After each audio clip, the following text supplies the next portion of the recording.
Universiti Sains Malaysia USM Kampus Kesihatan Kubang Kerian membantu penternak madu kelulut dalam membangunkan industri kelulut melalui penyelidikan madu tersebut. Pensyarah Kanan Jabatan Neurosains Pusat Pengajian Sains Perubatan PPSP USM, Dr. Muhammad Zulkifli Mustafa berkata, setakat ini terdapat lebih 17 ujian klinikal dalam hasil kajian madu kelulut. Dan salah satunya untuk kajian dalam kesan anti depresi, kajian untuk stroke, kajian untuk resdung menggunakan produk daripada kelulut.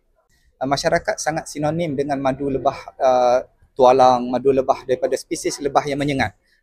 Tetapi madu kelulut ini belum mendapat liputan yang meluas.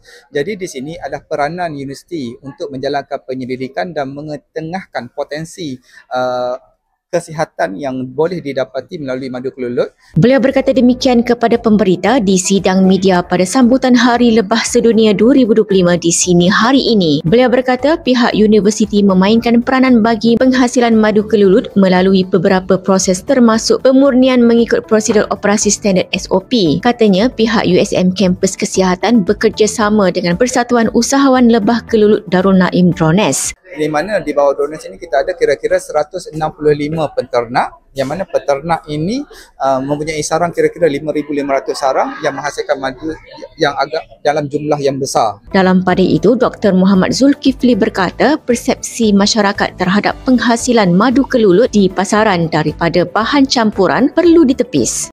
Cabaran dalam industri madu adalah persepsi pengguna bahawa madu yang ada dalam pasaran ini kebanyakan adalah tiruan atau sintetik atau dicampur. Jadi di sini kita di universiti membantu menyediakan SOP kepada para peternak, dan in fact kita sudah melatih 4,000 peternak di seluruh negara untuk menghasilkan kelulut.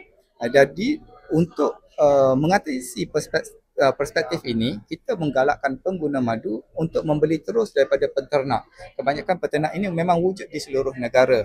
Jadi dengan cara ini, ia akan lebih yakin tentang keaslian dan kualiti madu. Menurut Dr. Muhammad Zulkifli sebagai penyelidik, beliau mengiktiraf kebaikan dan kehebatan produk madu kelulut ini berpotensi untuk diketengahkan sebagai komoditi baharu untuk negara.